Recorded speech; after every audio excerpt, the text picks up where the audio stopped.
Chawa,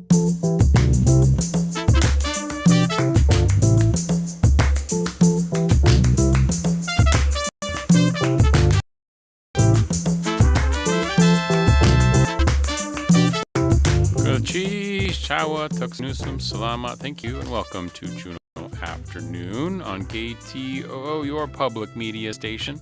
I'm Boston Christopher. You can also catch us on our live stream on KTOO's YouTube, Facebook, and Instagram pages. Today, the Dual Enrollment Program via UAS offers high school students the opportunity to get a jump start on their college career. We'll get the details. Deb and Linda are here from the Juneau Commission on Aging with some info on upcoming AARP events and more. And Betsy Longenbaugh and Ed Schoenfeld are back with more Death with Dessert. It's more mystery and murder in the capital city with these historical sleuths. Those conversations are coming up this hour on Juneau Afternoon. And a special programming note, join us in a live studio audience special Juneau Afternoon on Friday, April 10th. It's Folk Fest next week. The show will feature the guest dance band of the Folk Festival, the Red Hots. Bring your dancing shoes. Arrive by 2:45 in the studio downstairs here at KTOO on Friday, April 10th. And just for funsies, let's have a little taste of the Red Hots right now. This is Juneau Afternoon on KTOO. Take two. Take two. Whiteface.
Hanson Gress, Ka eat with the shuyi, where Kashuk ayitin.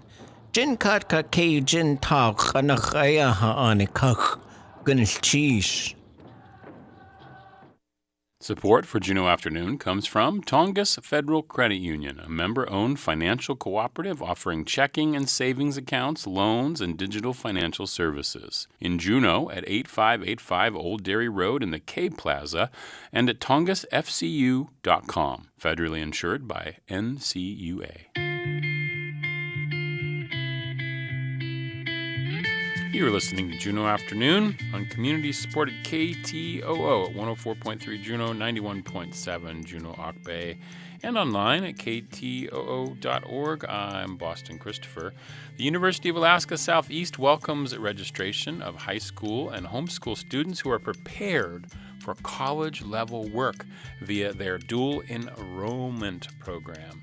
I welcome now to the studio to share more with us. I have Jessica Dean from the University of Alaska Southeast, and I also have Nate Dutton from the Juneau School District. Gunath Cheesh, Yeah, Dee, thank you so much. It's a pleasure to have you both in here. Jessica, how are you today? I'm doing great. Thanks for having us. I appreciate the opportunity to share about dual enrollment. Of course. And Nate, how are you today? Boston, I'm doing great. I'll tell you what, the weather's It's really making got us, me feeling good. Yeah, it sort of gives us a new energy, right? Like I was talking about Absolutely. that with my partner. She and I were talking about it. Just like it's so close. Like it's here. It's gonna It feels happen. like it's been a while, but it's really nice. And you know what else is so close is high school graduation for some folks this year, but you can get a head start. I know when I was in high school, I don't know if they still offer it, Nate, but I had the opportunity in Anchorage to have early dismissal or late arrival. You could take a period or two, not take classes. I was a sleeper, so I took late arrival because, they make you go to school at that really early hour. Sure. And back in the day, I think we had to be there like 7:30 or something. It was, Times have changed, Boston. I know, high school doesn't start till like 9:30 now, right? 9:30, Yeah, that's yeah. way more reasonable. You would do well. I would do well. I'd be- And there's even options for morning classes if you want them. We call them 0 hour. Oh, which, nice. Back in your high school days, it probably started at like 6:30 was your Regular. 0 hour. I don't know if we had those, yeah. But our 0 hour, it starts at like 8:15. That's perfect. Oh, it's beautiful. You're so much more awake and alive. Yeah, it's so good. But the opportunity presents itself if you do get enough credits going in high school, you have some opportunity, right, to maybe get a jump start on college. I know my daughter did this down in Washington with the program there in Washington State to get it going. And by the time she got to college, a lot of her general education stuff was done. So tell me a little bit about this program, Jessica, how it started, what it's all about. Yeah, so how it started, I couldn't tell you. I'm the new girl for sure. Dual Okay. enrollment has been around for probably since the 80s. It can come in many different forms, but what's going on right now is kind of this renewed interest of having that flexibility in the scheduling, like you were talking about. If you're a sleeper, you can sleep in. A lot of kids, especially from Southeast, are just extremely active, involved in so many activities and sports, athletics, and on the road constantly. And then there's kids who are just curious. They want to explore options, like maybe for life after high school, whether they're interested in maybe being a nurse or interested in health sciences. They want to explore what it would be like to be a welder, or they want to decide if maybe they want to study psychology in college and what does that look like, and they want to take a psych class. So there's so many different reasons to take dual enrollment. But as varied as a student's life is, that's what they come to us for to fulfill. So does dual enrollment means they're basically enrolled in high school and at the university at the same time? Exactly right. Any high school. So you could have had left high school and not completed it, and not had a GED. If you have not graduated from high school yet, you're considered dual enrollment. So I see. you could be in a homeschool program. You could have your GED. You could just be at a public school and be dual enrolled. Yeah. Once you have graduated from high school and or if you've declared a major, then you move on to big kid college, regular college. Yep. So now you mentioned a couple of the classes people could explore. Yep. What classes are open to people to take at the university? Is it any class they want, or You got it. Any okay. class you want. So, of course, you have to, depending on the class that you're interested in, if you're taking a general education requirement class, you would take a placement test like anybody would for math or English and writing. And then that would give us a better idea of what your aptitude is. And we want you to be successful. So put you in a class that you're going to learn and do well in, be challenged. But then there's plenty of classes that there are no placement tests involved for. So, yeah, you can take anything that you're interested in that you're able to be successul in. Okay. And Nate, we're talking about we're aging myself here, but we're talking about when I was in high school. I remember, a lot of the folks took the AP classes, like the advanced placement classes. I guess that's what it was called. And you got college credit for that. Is that still a thing? We do still offer some AP classes. Okay. In different subjects. Where my expertise lies is dual enrollment within career and technical education. Okay.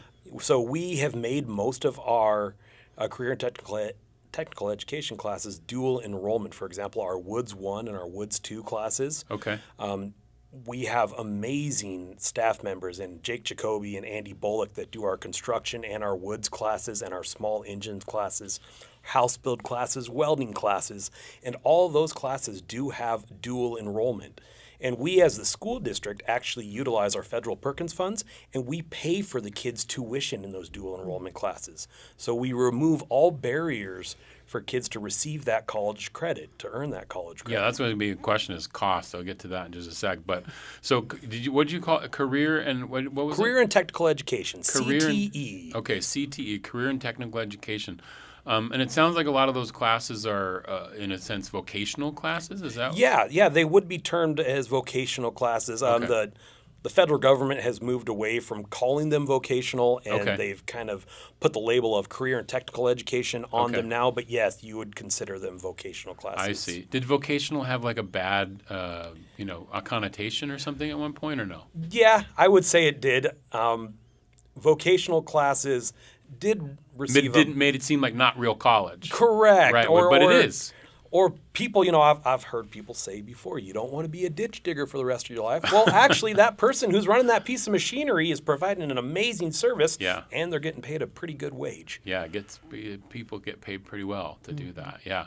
So, and that is the center that's across from JDHS, right? Which is the technical college. Is that where some of those classes take place? We do have some partnerships with the University of Alaska Southeast at the Tech Center there. And so, yes, some of those classes take place there. Most of them, though, do take place in our JDHS buildings. Oh, okay. The ones that take place across the street is the UAS has been an amazing partner in being able to offer classes that are just college classes, but they offer them at a time that high school students can take advantage of them. So they offer some college classes in career and technical education in what we call the 0-hour time slot. I see. So they've adjusted their whole schedule to accommodate high school students that want to go over and take a college class over there in the morning. Yeah, I think I was talking to somebody last year about the welding classes, Yep. things like that, and they can just walk over the bridge and go to the college over there, which is kind of cool. Yep. It's really and great. Students really love it because they get a parking permit if they're enrolled in a CTE class. So, That's the bonus. There's right? the bonus. Exactly right. Important Yeah. things to those. I mean, hey, parking's important to everybody. Yeah. Right. So how does it work, Jessica? In terms of like, how do I get my kiddo enrolled in this? How do I get what's the details of it? Yeah, so there's two answers to that. So if you're a high school student at JDHS and you're interested in the CTE class, you're going through your high school counselor, you're working with Nate, you're figuring out what your interests are, you're enrolling that. That's part of your daily schedule. And then Nate and I work together behind the scenes and hopefully make it as seamless as possible. We are running into hiccups, but we're working on it. And we get the paperwork processed to get those credits on those students' transcripts. So they would be on both their high school and their college transcript. I see. So that's a matter of filling out a form and filling out a parent permission slip, which is super important, parents, if you're listening. So they need that permission slip to make that happen. Right. Okay. So that's one example of how you can get involved with a dual enrollment class. The other example is if you're not going through the high school and you are independently interested in taking a dual enrollment class, you would apply for admission as a high school student. It's a less than 15-minute process. We don't need a transcript or anything. You're just saying, I'm a high school student. I want to take some college classes. Okay. And you meet with me as your advisor, and we talk about what your goals are, what you're interested in, what are the supports that you have at home, or what supports are you lacking that would contribute to your success at UAS. And then we talk about all the resources that the university has for you, walk you through the steps to taking placement tests, and then picking out classes. Some people will just take one off. Some will take up to 12 credits a semester, a full-time student. And the goal is to have a meaningful path forward, right? So to either be exploring what your interests are in the future or to be working towards an occupational endorsement. It's possible to have an associate's degree before you graduate from high school. It's not super common here yet, Right. but we're working Getting towards, there. Yep. Getting there. So, and I just want to be clear. So there's really two sits of the dual enrollment, right? Because the CTE classes that take those, you said a lot of those take place at the high school. But other classes that are dual enrollment, I'm actually going out to the university. You're doing a lot of things. You can go out to the university on campus and sit in a classroom with a professor and learn just as you would kind of imagine college to be. Or you can take an asynchronous class where it's completely online. There's no set meeting times. You're going and you're learning, you're using, what is called Blackboard. JSD uses something called Canvas. It's a learning platform where all of your modules, your videos, all of your instructions are there for you, and there's a timeline. So you're doing it all on your own. super popular with students, especially the really busy ones that are on the road a lot. To be able to do it at their own Exactly pace. right. Yeah. Yep. And then there's also a hybrid model where it's hybrid. So it's partially online, and then there is set meeting times where you're meeting with your class and your faculty and like sitting on a Zoom I see. class. Okay. Yep. And then my other clarifying question here is, so I know you mentioned that a lot of the funds that you get, Nate, are used to offset the cost for the CTE classes. What about the other classes, Jessica? Yeah. So the generosity of Juneau School District, we cannot overemphasize it. It's a fantastic opportunity for these students because a 3-credit class, if you were to walk into the university with tuition and fees, is right around $1,000, which is some of the lowest tuition in the country, but it's still $1,000, right? So we also offer a partnership with University of Alaska Fairbanks where we participate in the Alaska Advantage program, which is, we're going to get into the weeds here for a second. Yeah. Any 100 or 200 level asynchronous course is eligible for basically a 50% tuition discount. I see. Okay. Put you right under $500, which is still a big chunk of change.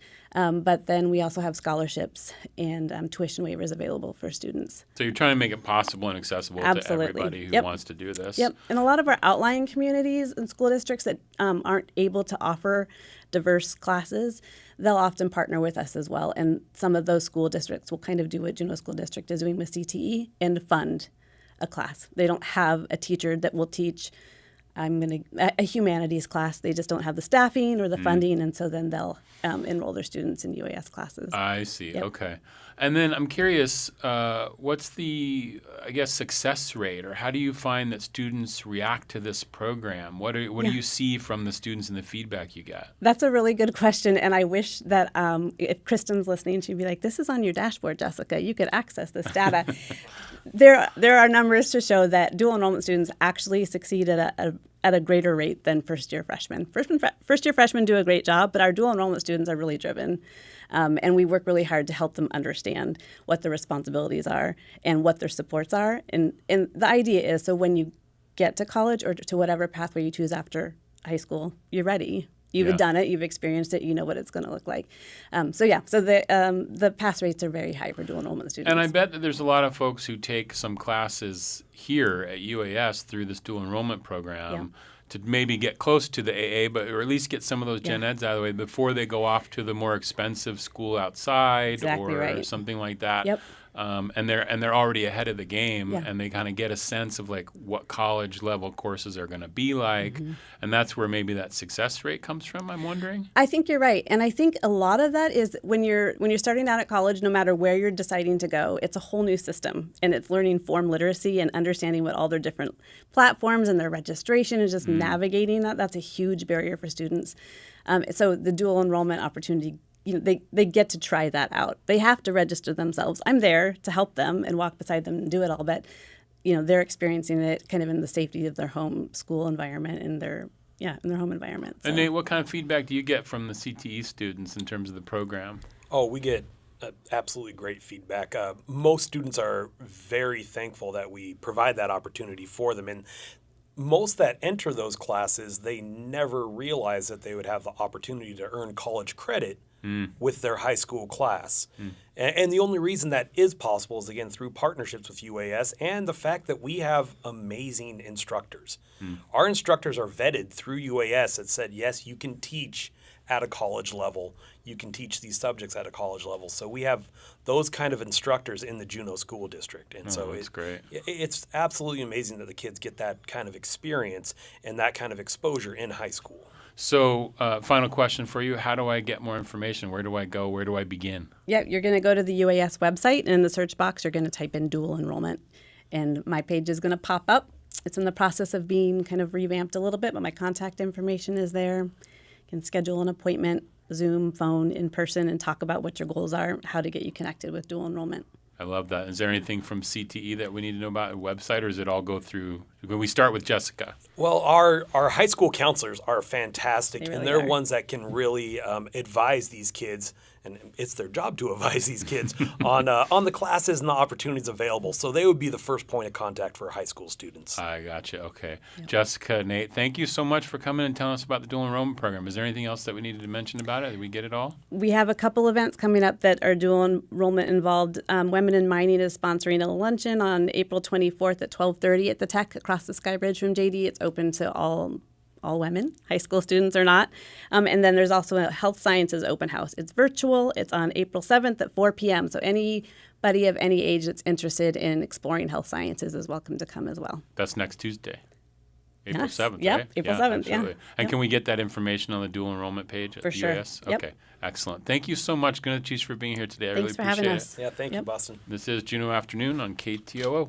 Support for Juneau Afternoon comes from Emil Mackey at Country Financial, offering insurance for home, auto, and business, and life insurance to protect your family in case of death. Located in the Juneau Nugget Mall. More information can be found online or by calling 907-500-7017. Take all your dumb luck and bend it. Lay it on the hill to feed the crows. I'm sure soon you'll regret it. Like all those symphonies you compose. But oh, honey, I love you. Maria said she'd take you dancing if you just follow her to Rome. I never dodged so many questions from a woman with a bag of stones. But oh, honey, I love you. You write your letters in a frenzy and dedicate them to the sun. I heard the others are in envy, 'cause they have never received one.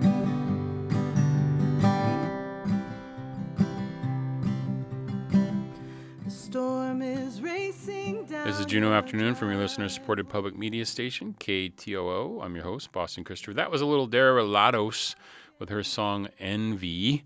She performed that here in the studio last year during Folk Fest, and she will be performing Monday night for sure. I'm sure she has many other gigs throughout the week, but Monday night she'll be at the Music in the Jungle down at the Pottery Jungle. They're doing a whole week of music down there at the Pottery Jungle during a Folk Fest, so you can check that out. Dara Relatos. Wonderful local Juneau singer-songwriter. I am joined now by Deborah Craig and Linda Kruger from the Juneau Commission on Aging for this month's update from the Commission and from the AARP. Gunchish, Hayadi, thank you so much. It's a pleasure to see you both again. Wasiyati, Deb, how are you? I'm great. Thank you for hosting us. Of course. And Linda, how are you today? I'm wonderful. Yeah, we're happy to be here. Excellent. So what's happening? We got a lot going on. You want to start with It's the big. AARP? Let's start first with AARP. And in general, we'll start with seniors in actually April. We're in April now, even though it looks snowy and wintry outside. April is Volunteer Appreciation Month. Okay. And so we're appreciating all the volunteers in Juneau, but also recognizing that a lot of seniors and older people in Juneau volunteer in the community Absolutely. they in do. all kinds of ways. And It's like it's almost like your phrase, aging is so cool, everybody's doing it. Volunteering is so cool, everybody's doing it. Exactly You could do the right. same Exactly motto. right. And when you're an older person and you don't have to work anymore, you have time for lots of volunteering. Right. And And that's one of the things that like you guys have mentioned many times on the show, but getting out of the house, getting Yes. social events, not staying at home. And now that we're way past that horrible thing that was from a few years ago, keeping everybody inside, there's a lot more activity happening, yeah? And so many ways you can volunteer where you can have a sense of purpose, which is also something that's really, really important as we get older. And so all kinds of reasons and all kinds of opportunities in Juneau to volunteer. So that's number one. Number two is a fraud event that's coming up. And Deb and I were just talking. I just came from a friend's house. She had 2 fraud messages on her phone that looked real. There's one that's going around, the DMV one, Exactly. right? That's That one of them was the DMV one, and I got it, and my partner Jeff got it, and our licenses are going to be revoked and whatever if we don't respond by midnight tonight, blah, blah, blah. Don't do it. Don't do it. It's fraud. And so on April 16th, that's in 2 weeks, we're sponsoring a fraud event at the Valley Library from 10 to 12. And I'll be doing a little PowerPoint presentation about fraud and how to identify it and how not to be taken advantage of. And then we'll have a guest from the FBI in Anchorage who's coming down to What? talk to us about fraud. Sweet. And so he'll be here, and that's the 16th of April from 10 to 12 at the Valley Library. And there'll be a flyer. There'll be flyers around town. I think the library has taken, and this is co-sponsored with the library. Okay. And libraries taking care of getting flyers up all around town. So take And this advantage is, of tell me again when it is, April 16th? April 16th from 10 to 12 at Okay. the Valley Library. Valley Library, okay. Yep. Yeah, And then- I think that's so, I just think that's so important. Like the idea of understanding, the world is so complicated these days. We all have these devices on us all the time, and we get the email, and we can't discern which one is which or what sound. They're getting so good at sounding real. Yes. Oh, And exactly. the links look real, and you have to really double check and take your time. And Yep. these people prey on your fears of like missing out or owing money or, Or missing out on an opportunity. I got one last week from Costco. Looked like it was really Costco, and another one from Starbucks that Whoa. looked like it was really Starbucks, and neither one of them were real. They were Wow. both fake. Yeah. So Junk. Yeah, junk. So be really careful Yeah. and come to the fraud event April 16th from 10 to 12 at the Valley Library. Awesome. And just really quickly, another one, it's not coming up until May 20th, but put it on your calendar. May 20th from 3 to 5 at the Douglas Library. We're going to be celebrating Senior Recognition Day and recognizing older persons in our community who have made contributions and been such an important part of our community. So that's fantastic. more about that coming up. Yeah. I'm sure we'll hear that on one of the other months that you're here. Maybe Yeah. next month, because that's Maybe. in May, right? That's in May. Okay. Yeah. So that's a couple months away. Okay, excellent. Thanks, Linda. And really, we encourage everybody to attend this fraud event because it's happening on a lot of different levels. Many people that are on Medicare have experienced Medicare fraud. And one of the things that I'm sure they'll do at this workshop is talk to you about how to report fraud. But if you do see fraud on your Medicare, which is one of the big venues for fraud to occur, medical providers pretending that they've done something, giving you catheters or whatever, and charging Medicare, you need to call it in. Call your Medicare office and make sure you let them know that that's occurring because that helps them to target Track it. those entities so that down the road they don't get paid. So are you saying like a business would be doing this? Yes. Or is it somebody pretending to be a business? They're people pretending to be a business, Okay. a medical provider Yeah. of some sort, and they charge Medicare for things like 500 catheters, or they were charging people for orthopedic gear, and it was all fraud. And if you check your Medicare statement every month, which if you're over 65 and you're on Medicare, you should do that Yeah. to make sure that you aren't being hit up for these fraudulent charges and report it to Medicare when it happens. Wow. That's Yep. I hadn't heard of that before. That's Super big really- deal. Wow. Super big okay. deal for Medicare because we want Medicare to stay solvent. Yeah. And the way to do that is to make sure that we don't have these fraudulent events occurring. Wow. Yeah. Okay. What else is happening? Well, so the other thing that's happening is we encourage everybody to go to their the Juneau Commission on Aging website, and if you Google Juneau Commission on Aging, you might get the Alaska Commission on Aging, which has some really good information too. But if you go to the Juneau Commission on Aging website right now, you're going to see some really cool information about making your home more age-friendly. Oh, nice. Michelle Hell, who is a former assembly member, recently wrote, and some people might have already read, wrote a letter to the editor about experiencing an injury that resulted in a surgery that resulted in her being fairly impaired for some period of time and realizing how unfriendly her house was for somebody who is experiencing those kinds of issues.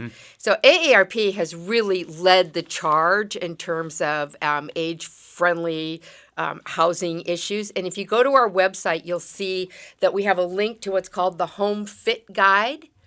Home Fit Guide. And you just click on the Home Fit Guide. Again, it's an AARP tool. We're so Available thankful online. that AARP provides all these tools for seniors.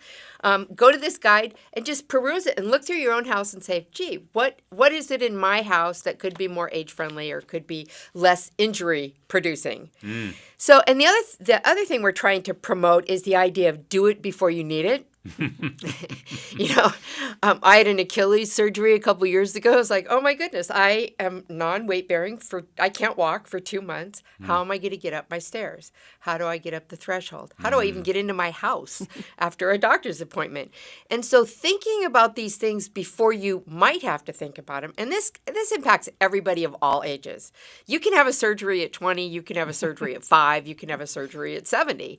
All of these things happen throughout life. And so just looking at your house and saying, what are some of the things that I can do? And we're kind of promoting the idea of different elements that you could build into a house at construction, or you could remodel after you've already purchased the home. So things like a low or no threshold, a covered entry, 32-inch wide doorways, one floor of housing, or a stairway that's straight, because you could get a chairlift up a straight stairway. Oh, sure. Whereas if it has a curve to it, like in my house, it's going to make it a lot more challenging. Wide bathrooms with 0 step shower, extra grab bars and handrails. And you can actually buy these. Yes. You read my mind because I was just thinking, I love the idea of a step shower because that is a thing that I think can trip up. You don't have any age. Like you're trying to get out of the shower and you might trip or slip or something. Slip on the soap. I'm always looking for like the bars, something to onto. grab onto. And you can't grab necessarily the shower curtain because it might fall down. On your head. I'm tall and some people are shorter. They can't grab that. The towel rack, you can't grab that because that's probably not as secure as you want it to be. So are the ones that like stick on the tub, are those really good? Like the ones that are the suction cup ones? I actually use those for my mom, and I actually have them in my own home. Yeah, okay. And they have to be monitored. They have a little green light and a red light. So when the lights are green at both ends of the suction, it means you have a strong suction. Okay. And it's probably not going to hold your full body weight. Right, but you just need something for balance. But for balance, you slipped on the soap, or you got soap in your eyes, or whatever. Right. It's something for balance. Okay. And then if that suction becomes compromised in any way, it turns red. Whoa. So I need to reattach my suction grip bar. That's and really it cool. works great. Okay. So, there's a lot of benefit to doing this stuff. So these age-friendly upgrades make your house more accessible, not just for the elderly, but for anybody, for anybody of any age. Kids, young families with lots of kids, etc. Age-friendly increases the value of your home, makes it more sellable. And it's also something, there's lots of programs in town, and we won't talk about this now because we're out of time, but there are lots of programs in town that actually assist with these kinds of services, like building ramps and things like that. So if you have a need for something like that, you can call SAIL and the Aging and Disability Services through SAIL. You can call Plinkett and Haida if you're a member, search. Some banks will offer second mortgages to help you to do this kind of stuff. And of course, we're looking towards maybe more assistance through the city for these kinds of things as well. I see. So think about how age-friendly your house is. Go to our website, pick up our cool little home fit guide, and walk through your house. It goes room by room through your house. So you can walk through your house and say, what are the things that I could do immediately, like remove those slippery rugs that I could fall on? And what could you do with maybe some modifications? And what might you think about if you're a senior and you want to move into some new housing? Do you have any recommendations for like stairs that are like wood or slippery? What should you get there? Do you have anything like that? Do you have like the mats, or what do you use? There are sticky mats that you can attach to stairs.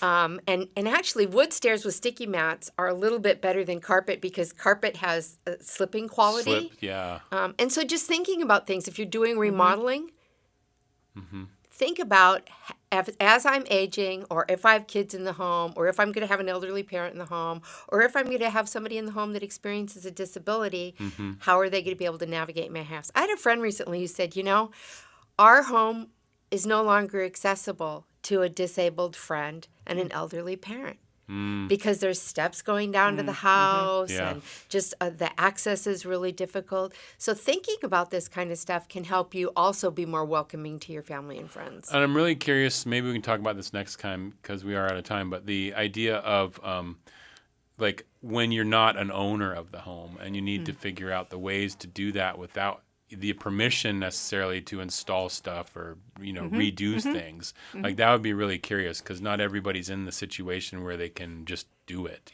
own it. And owners, when you do that, you increase the property value. Oh, you do? And so Okay. some owners might say, great, Go because for that it. increases my opportunities for rentals in the future. Sure. Okay. So talk to your landlord and say, I would just like to put up a couple of grab bars. What do you think? Yeah. And see how that rolls with them. I love the green and red thing. I need to get into that. Yes, So thank those you so are, much. they're awesome. Well, Gunachish, Linda, and Yes. Deb from the Yeah. Juneau Commission on Aging, the event for the AARP on April 16th. Get your information out at the Valley Library on scams. And I love that there's somebody from the FBI coming because Yeah. they'll tell you the real deal. Yeah. That's good stuff. Really Yes. appreciate you being here. We'll see you next month. Absolutely. Thank you so We'll be much, back. Boston. Thanks. We really This is appreciate Juneau you- Afternoon. Gunachish. This is Juneau Afternoon on KTOO. Support for Juneau Afternoon comes from Heritage Coffee Roasting Company, providing Juneau with locally roasted coffee for over 40 years, with cafes and drive-through locations throughout Juneau. More at heritagecoffee.com.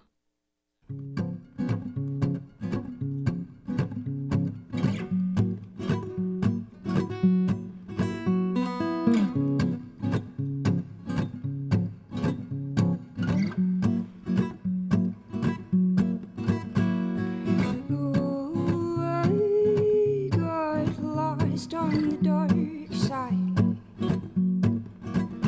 Oh, I got lost on the dark side. What did I find on the dark side? Oh, I found my eyes on the dark side.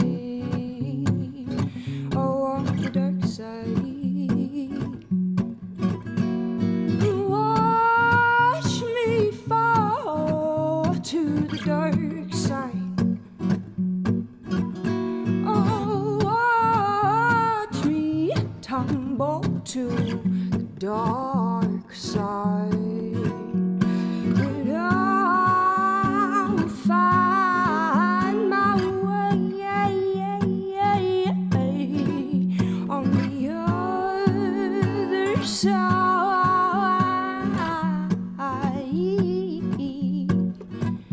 'Cause there is no dark without the light. Without the light. Oh, I was blinded by the lights. Yes, I was. I was blinded by the light.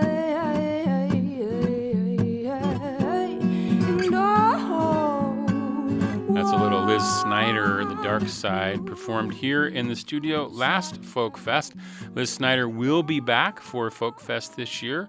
I think she's performing on Monday with Whiskey Class over at the Pottery Jungle, as well as she's reuniting with Alice Cutlars for a special Wool Pullers concert next Saturday night, April 11th, I believe. So you can check all that out at the Pottery Jungle. It's really cool. Folk Fest is almost here. I know our next guest will also be performing during the Folk Fest, as he has for many years. But let me give the proper introduction here. This is Juneau Afternoon from Studio 2K at KTOO. I'm Boston Christopher. Betsy Longenbaugh and Ed Schoenfeld are back with more Death with Dessert, these historical sleuths have been tracking down and detailing murder and mayhem in the capital city for several years now. Their presentations are always entertaining and informative. And Betsy has authored three books of true crime, 2 nonfiction and 1 fiction. And her latest is out now, More Forgotten Murders from Alaska. She'll be doing a special signing of that book on Sunday, April 19th at the Douglas Library, 2 p.m., which will include a presentation as well on the history of red light districts in Juneau and Douglas. We had red light districts, Can you Betsy? believe it? All Can over you the believe place. it? Not all over the place. They were very discreet. They had the house light with the light on, and that meant it was open and ready They to had go. whole neighborhoods. Oh, is the what whole they neighborhoods. Had. Yeah. Oh, wow.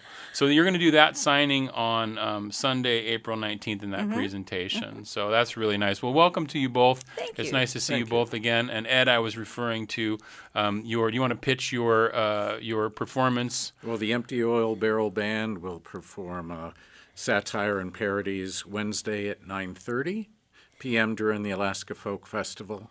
So that's my band with Riley Woodford and Jane Andreen and Maggie Schoenfeld. And also I'll be emceeing Sunday night. And how many years have you been performing at the Folk Fest? I performed since 1980, so 19. Well, can we count that high? Do the math. yeah. A long time. A Yes. long time. You've been, and pretty much every year, right? Yeah, I've never. The only year I missed were the COVID year years, or yeah. years. Yeah. No, I've always played. That's so great. Didn't really set out to do that, but my first festival was 1979, but I didn't realize how open it was to musicians. Oh, I so see. next year I signed up for my 15 minutes and. And there you go. And a lifelong adventure. That's so cool. And this adventure both started for you, just to remind folks, it started for you sort of post-retirement. You were both reporters. You were both doing all kinds of things in your lives. And then you retired. And this idea of investigating murder and mayhem in the capital city sort of arose. It did. It Yeah. did. It was based on some interest in probably Alaska's, or certainly Juneau's most famous historic crime, which was a murder that resulted in the Birdman of Alcatraz going to prison for the first time. And once I read about that, I started thinking about, what about all those other murders nobody's ever heard about? I'm sure there was murder going on, so what was that? And so that's when we started our research. I see. And these ones that are coming up, we have one April 11th, which is the Saturday of Folk Fest, which is kind of cool. So a little anti-Folk Fest programming. Yeah, I know, being assisted in by my pro-folk festival husband. Well, but it's 3 in the afternoon. Yeah, and 3 there o'clock, isn't much going on. There's not a lot going on at 3 in the afternoon. Yeah, at Folk there's the Festival. afternoon Folk Fest thing, but the nighttime, the nightlife is really where Folk Fest is at, Exactly, I guess. But this exactly. one on April 11th at 3 p.m. Is called A Bad Day at the Office. So tell me a little bit about this. This is new. It is. It's a story about workplace violence. And frankly, I don't know. I can't think of another workplace violence crime that's occurred in Juneau ever. That doesn't mean they haven't. I just don't know of one. Do you, Ed? Certainly not before statehood. No. And so this was prior to statehood, just prior to statehood. And somebody got really, really angry at the Commissioner of Health, at the Territorial Commissioner of Health, and decided that he needed to kill him. And Oh, my then gosh. things went badly from there, including he ended up killing someone else. Oh, no. The poor woman who opened a door. But it's a really interesting story because it talks a lot about some important things that were happening in Alaska at that time. Particularly the tuberculosis epidemic is part of this story, believe it or not, and the asylum that the Territory of Alaska contracted with from 1903 until the Alaska Psychiatric Institute was built. So decades. They contracted with an organization called Morningside Hospital down in Portland, and many, many, many, many, many Alaskans went there, almost all of them involuntarily. Oh, wow. And that's a whole huge story that we're going to be talking about, and is again really part of this story. And you mentioned here in the plug for it that it also talks a little bit about economic woes. There's something going on at the time of this this tragedy that was happening for this person, or that was happening around the Well, town? because he was diagnosed with TB, he couldn't work. Oh, I see. And this was a man who had worked hard all of his adult life and supported himself, didn't have family, had bought a house, was living comfortably on his hard labor, and is stopped from working. Oh, wow. And it was very devastating for him. And he wasn't the classic TB patient, which would have been an Alaska Native, was certainly much more commonly the patient of TB than a white man. But his story was so, for us, unique because it involved the workplace violence and the TB and the sanatoriums of the time, which was a whole nother, rabbit hole we delved down into. And then this issue of Morningside. And just for a reminder for folks too, you deal with stuff that's happened at least. What was the year you cut off at? Statehood, 1959. Statehood, 59. 59. And when we first did our tours, we included more recent cases, some of which I had covered when I was a reporter or edited when I was an editor. But we kept finding people showing up who were directly connected to it. Oh, I know the killer. He was in my kindergarten class. Right. And he bartended at my wedding. Or, I was an alternate on the jury and sat through A little all too that. close And- to home. It's and way it just, too close to home. We're talking about history here. Yeah. And not really wanting to poke people. So anybody in these stories who died would be dead anyway because it was so long ago. Yeah, that's why And plus, the world was different then, and that's a lot of what we talk about. Right. Yeah, and you're relating it today because it's interesting because workplace violence is a thing. So that's Yes, it interesting is. to come up with, and I love that. Sort of the historical sleuth aspect of it. Like I like that term for it. I thought of that. I like earlier that. You just yesterday. coined that right now. I I'm very did. impressed. Yeah, it was like I thought of it, and I was like, I like that because sleuthing is so. Yes. Because really, you're doing a lot of work. This isn't information that is just out there and available. You're digging up like microfiche, and you're going through all these old ways of collecting this knowledge, newspapers and things like that. You really have to sleuth it out, and you're like putting the pieces together and figuring out where all these things fit. All the fun stuff. Yeah. So one way to think about this is you are not ever going to be able to get on the Google and find out anything about these stories. Yeah, it's not on Wikipedia. No, probably. Yeah, no, it is not. And that was what, of course, drew us both to them originally was just this knowledge that there are these amazing stories out there that people have completely forgotten. Yeah. Those who are involved are gone. In some cases, people who are children of either victim or defendant don't really know much about it or want to talk about it because I have sometimes reached out to family members, and generally speaking, they really aren't interested in pursuing this. Put it underneath. Yeah. Understandable. This would Yeah. have been very difficult for any family to deal with. Yeah, for sure. That one's called A Bad Day at the Office. It's April 11th at 3 p.m. Now, we do want to remind folks that these are fundraisers for the Trinity Church. You can go to trinityjuneau.org for tickets. Yep, and there are tickets. There are tickets for this one. Absolutely. These sell out, though. Yep, they just do, tell and we people. haven't raised our prices in 4 years. Yeah. So they're just $35 a ticket, Yeah, $35 a ticket. plus Go a to- dessert. Yeah, you're right. TrinityJuneau.org is where you can find out about that. And then, of course, if you want to see or find out about Betsy's books or other stuff that's coming up for these folks, go to truecrimealaska.com. But there's more because on May 9th at 3 p.m., there's one called A Woman Strangled. Now, tell me about that one. That's right on. That's a nail on the head right there with the title. Yeah, I remember. I think you said there's not a lot hidden about that title. And that is, again, kind of an amazing, well, they're all amazing stories. This one involves two people, both spouses, they were married to each other, who were what in the time were called remittance people. Now, growing up in Sitka, we were aware of remittance men in Sitka, and they were, I'm thinking of one person in particular, they were people whose family pretty much paid them to stay far away. Oh. And as long as they stayed far away from family, they were getting their living expenses paid. That's what a remittance person is? Yes, it is. And in fact, when I was studying about remittance men, a little bit more about it, I discovered that a lot of the original Royal Mounted Police in Canada were remittance men. Oh, wow. Because it was a British term. It was typically, originally it would have been British families sending their ne'er-to-do-well, sons over to Canada.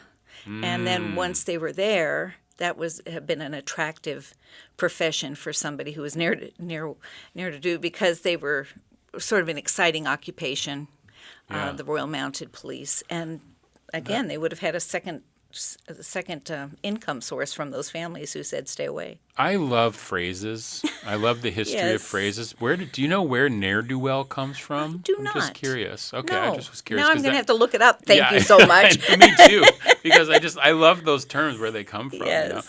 But so tell me what happens in this story a little bit. The strangling? Yeah, Well, the remittance person is there. they're both remittance people. both remittance. Both the man and the woman. They're American remittance people. Their families have said, "You stay away, and we'll give you money." Help support you. And they met pretty quickly after they got here. Within a couple of months, they were met and married, and it didn't go well. It didn't go well to the point where she's killed. Yeah. And then what happened after that was also sort of part of the story about remittance men. His family stepped in to try to stop him from any sort of serious punishment, and succeeded to some degree. So it continued. That help from family continued even after a conviction. Oh my God. Yeah. That's not fun at all. I don't think that's fun.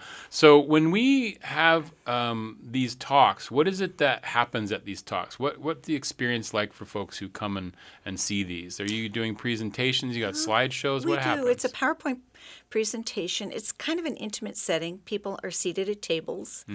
We offer a dessert that our wonderful daughter, baker nurse, makes for each dessert. And it's each the only time you presentation. can get these desserts. Oh, gosh, yes. There's no business. No, and she creates them for that presentation. So they're like So it's designed. a unique dessert for that See, presentation. that's pretty cool. Yeah, and we have wonderful volunteers from the church who come and help us set up and serve beverages. So we have hot beverages and this lovely dessert, and then Ed is our set the scene guy. He does a lot of research into the economy and the setting of that particular area Just and to time. put people in the time and place, give them a sense of place, and so things from simple stuff like how many people lived in Juneau or Douglas at that time, to some of the subtleties.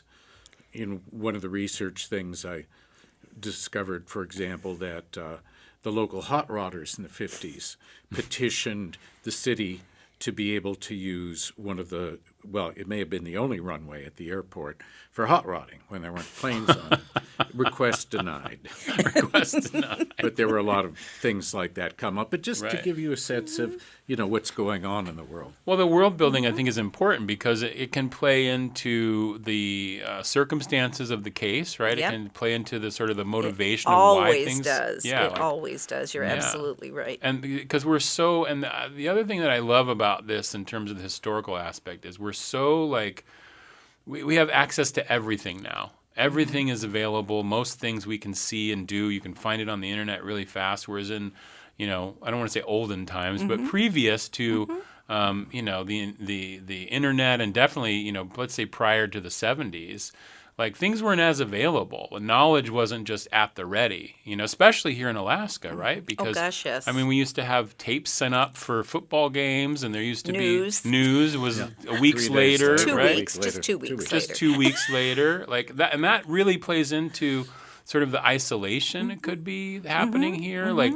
and then you take like with this woman strangled case, there's 2 people who are basically getting their expenses paid for in a place that may not be that regulated at the time, Right. and that can lead to potentially a lot of trouble. Yep. Right? Yep. Not just a place that's not regulated, but a place that must have been very foreign to them. Right. And I true. think all of us who've moved to Alaska in our adulthood, like my husband did, know how very isolating and foreign it can be when you first come here. Yeah.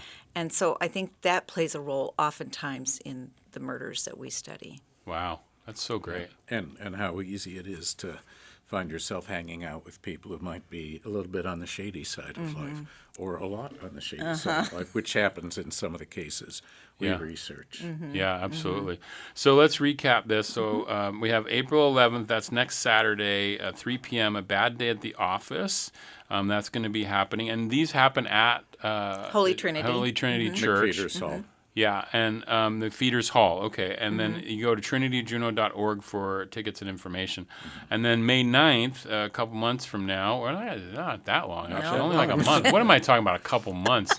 Boy, the winter has been long and dark, hasn't it? That's a woman strangled. That'll be on May 9th. I'm assuming that's also a Saturday? It is, and that's Okay. our last presentation. For this season. Okay. And then not only that, but then Betsy's new book, The More Forgotten Murders from Alaska, is already out. And she's going to be doing a signing at 2 p.m. on Sunday, April 19th at the Douglas Library. And she'll also talk a little bit about the history of the red light districts in Juneau and Douglas. Since we have a couple more minutes, can you tell me a little bit about the red light districts in Juneau and Douglas? Well, it was interesting to me, but I discovered the term that was very universal throughout the United States anyway, was restricted district. Restricted So district. if you came to a community as a single guy and you were looking for a prostitute, you would ask where the restricted district was. Here in Juneau, they called it the line, but it was still, people would have called it the restricted district if you knew what, if you were looking for that. And they were often in both here in Juneau and Douglas, they were set at the end of a street. So the only reason somebody would be walking on that end of the street would be if they were looking for a prostitute. Now, I know you are both proud and wonderful Douglasites, or what do you call it? You call yourself a Douglasite, Ed? What do you call yourself? We just call ourselves the best people in the world. Residents of Douglas. Yes, that's right. Where was the the restricted district in Douglas? It was on First Street. So the main drag in Douglas was Front Street. Okay. And if you know Douglas now, Front Street is between the harbor and the post office. Yeah. And that was where all the businesses were. Okay. And then it kind of dwindled down and it turned and went into First Street, and the end of First Street was where the prostitutes lived. Interesting. So, and it was probably, I don't know, maybe 3 blocks long. And wasn't there also a dairy there, or they walked There was the a cows dairy through at there? the very, very end of the street. Wow. Yeah. What about in Juneau? Where was the In restricted Juneau, district? it was again at the end of the street. So in those days, if we were heading toward Thane, the first industrial thing we would have seen would have been a sawmill. And after that sawmill was where the line was here. I see. And so these are typically little one-room houses, sometimes 2-room houses that women would have leased. They had their own business. They would have set themselves up in business in what they called cribs, or these little houses. And most of those, that's what most of the line or the restricted districts were, these little houses. But in some cases, there were larger houses or even brothels on the line or the Wow. restricted district. Yep. That's amazing. This is great history, good research.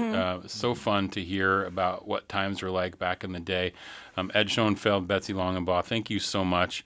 You can go to truecrimealaska.com and you can find out on their events tab everything that's coming up. These last 2 presentations are it for this season. I'm sure there'll be more next year. Are you doing your summer walks and Yes. talks We are, as well? starting, I think, May 2nd. May 2nd. And these are through the Juneau Douglas City Museum. Yeah, I'm And, sure when the museum's on, they'll talk about those. Yeah. Yeah, so those are happening this summer. Those are also really fun to get involved with. But Betsy, Ed, thank you so much, Thank Gunatish, you. for being here. I really appreciate it. You. Yeah, Yes. thanks. Okay.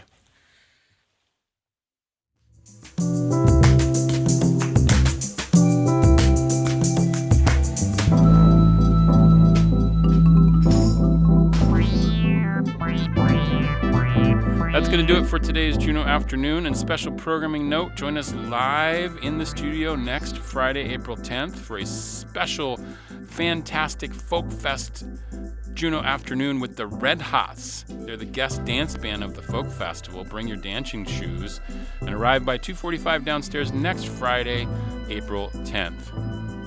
Juneau Afternoon airs Wednesday through Friday at 3 p.m. right here on KTOO Juneau 104.3 and KAUK Juneau Bay 91.7. You can find the show online at kto.org/Juneau Afternoon, where you can listen to episodes, subscribe to the podcast, offer feedback or suggestions, or find out how to be a guest on the show. Live stream archives are over on KTO's YouTube page. Our theme music is by Indian Agent. Programming support comes from Country Financial, Hanson Gress, Heritage Coffee Roasting Company, and Tongass Federal Credit Union. I'm Boston Christopher. Gonna cheese.